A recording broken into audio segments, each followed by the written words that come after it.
Dear brothers and sisters, as in Isaiah 49:16, may the Lord be with you.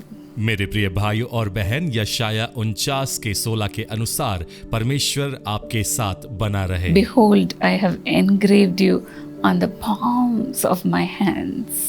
देख, मैंने तेरा चित्र अपनी हथेलियों पर खोद कर बनाया है।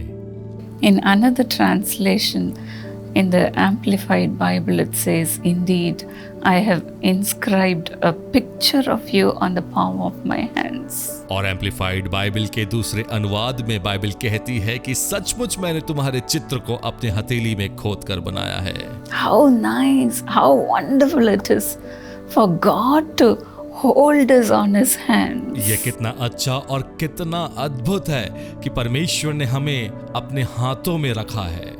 He has inscribed you on the palms of his hands so that you are right before his eyes.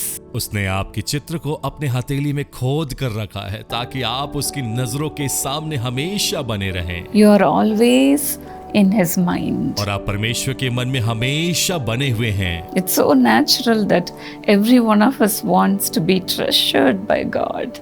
ये कितना अच्छा है कि हर कोई चाहता है कि परमेश्वर उन्हें संजो कर रखे। You are God's treasured possession. आप परमेश्वर की अनमोल संपत्ति है।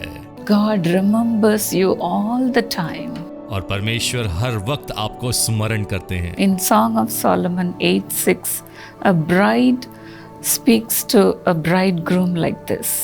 श्रेष्ठ गीत 8 और 6वें वचन में दुल्हन दूल्हे से इस तरह से बात किया करती है। Place me like a seal over your heart. मुझे अपने हृदय में एक मुहर की तरह अंकित कर लो। Place me like a seal on your arm, she says. मुझे अपनी बाह में एक मुहर की तरह अंकित कर लो, वह ऐसा कहती है। Likewise, we also want us to be on his hand all the time, isn't it? और क्या हम भी यह नहीं चाहते कि हम परमेश्वर के हाथों में हमेशा बने रहें? God is full of love. परमेश्वर प्रेम से भरा हुआ है। Jesus is full of love. यीशु प्रेम से भरा हुआ है।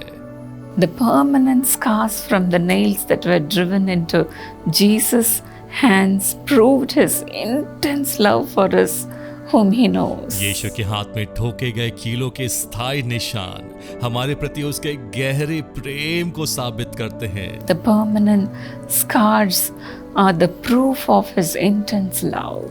और उसके हाथों में वो निशान हमारे प्रति उसके गहरे प्रेम के चिन्ह हैं। Every time he looks at the scars, he remembers us. और जब कभी वो उन निशानों को देखता है, वो आपको स्मरण करता है। No one can remove the engraving of our name from his hands. और उसके हाथों में खोदे गए हमारे नाम को, हमारे चित्र को कोई भी बात नहीं मिटा सकती है। How grateful we should be for the proof of his intense love for us. और हमारे प्रति उसके इस गहरे प्रेम के लिए हमें कितना उसके प्रति आभारी होना चाहिए। God always has you in his mind. परमेश्वर सदैव आपको अपने मन में रखते हैं। When God remembers his children, he blesses them. और जब परमेश्वर अपने बच्चों को स्मरण करते हैं तो वह उन्हें आशीष देते हैं।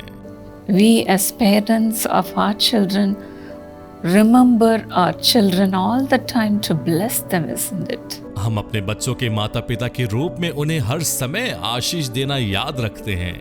We plan all the things for their future. और हम उनके भविष्य के विषय में बहुत सारी योजनाएं बनाते हैं। Especially when a child gets ready for marriage, we plan a lot of things for them.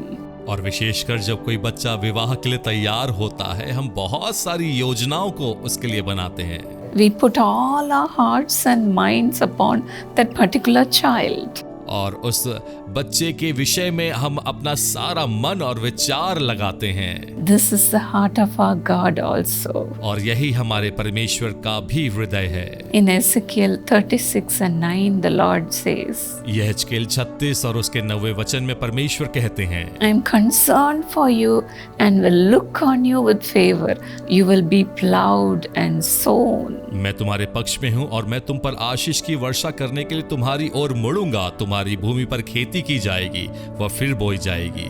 In the 11th verse, he says, I will make you prosper more than before.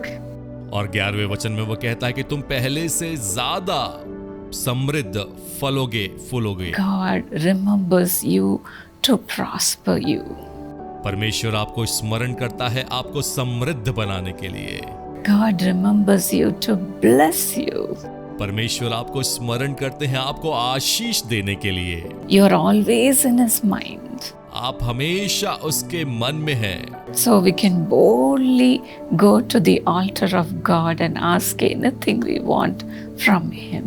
इसलिए हम बड़े साहस के साथ परमेश्वर की वेदी के पास जा सकते हैं और उनसे जो कुछ भी चाहिए हम मांग सकते Shall we हैं। pray now?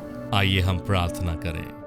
Lord, I know that your children are so happy to know that they are always in your mind. परमेश्वर, मुझे मालूम है कि आपके संतान बड़े आनंदित है इस बात को जानकर कि आपके हृदय में वो You हमेशा है always look at their picture that is on your hands, Lord. और आप हमेशा उनके चित्र को जो आपने अपनी हथेली में खोद रखा है आप अपनी नजर रखते हैं। Father, even now remember your children and bless them, Lord. परमेश्वर, इस वक्त भी अपने बच्चों को स्मरण कीजिए और उन्हें आशीष दीजिए। Those who are going through poverty, those who are going through sickness, Father, remember them and bless them today, Lord. पिता, जो निर्धनता से और बीमारी से होकर गुजर रहे हैं उन्हें स्मरण करिए और उन्हें आशीषित करिए। Father, they should not lack in anything, Father. और परमेश्वर, उन्हें किसी भी बात की कमी और घटी ना हो। All the lacking in their lives, Lord, remove it, Lord. उनके जीवन से हर एक कमी घटी को दूर करिए परमेश्वर। Father, especially the loan problems, let it be gone. पिता, विशेषकर लोन की समस्या दूर हो जाए। They should not be lacking, Lord. उनके जीवन में कोई कमी घटी ना हो। Prosper them, Lord. उन्हें समृद्ध करे परमेश्वर। Remember your children and bless them today, Lord. अपनी संतानों को स्मरण करिए और उन्हें आशीषित करिए। Let your children be financially strong. आपकी संतानों को आर्थिक रूप में संपन्न बनाइए In their body also let them become strong. और उन्हें शारीरिक रूप में भी बलवान बनाइए। Prosper them than before, Lord. पहले से अधिक समृद्ध बनाइए परमेश्वर। Today let your nail-pierced hand come upon them and bless them, Lord. आज आपके छिदे हुए हाथ उनके जीवन में आ जाए और उन्हें आशीष दे। Whatever losses they are going through, make it into profit, oh God. और जो भी हानि से वो गुजर रहे हैं उससे लाभ में तब्दील कर दीजिए। They should not sell their houses, Lord. और ऐसी समस्या जिसमें घर बिक रहे हैं वो ना हो। Father, let it put an end to all the lackings in their lives. परमेश्वर, उनके जीवन की हर एक कमी घटियों का अंत हो जाए। Father, they should not sell their lands. They should not sell anything for the sake of their family. प्यारे परमेश्वर, अपने पारिवारिक आवश्यकताओं के लिए अपनी जमीन या किसी भी चीज को बेचने की नौबत ना आए। Prosper them, Lord. उन्हें समृद्ध करे परमेश्वर। Prosper them, Lord. समृद्ध करे परमेश्वर। Lord, instead of it, let them buy houses. परंतु इसके विपरीत वो घर को खरीदने वाले होने पाए। Father, prosper them than before. और पिता परमेश्वर, उन्हें पहले से अधिक समृद्ध करिए। Let your eyes be kept upon them always. और परमेश्वर, आपकी नजरें उन पर हमेशा बनी रहे। Thank you for remembering them and blessing them today. धन्यवाद परमेश्वर, उन्हें स्मरण करने और उन्हें आशीष देने के लिए। In Jesus' name. यीशु के नाम में Amen. आमीन। God bless you, dear friends. परमेश्वर आशीष दे प्रिय मित्रों।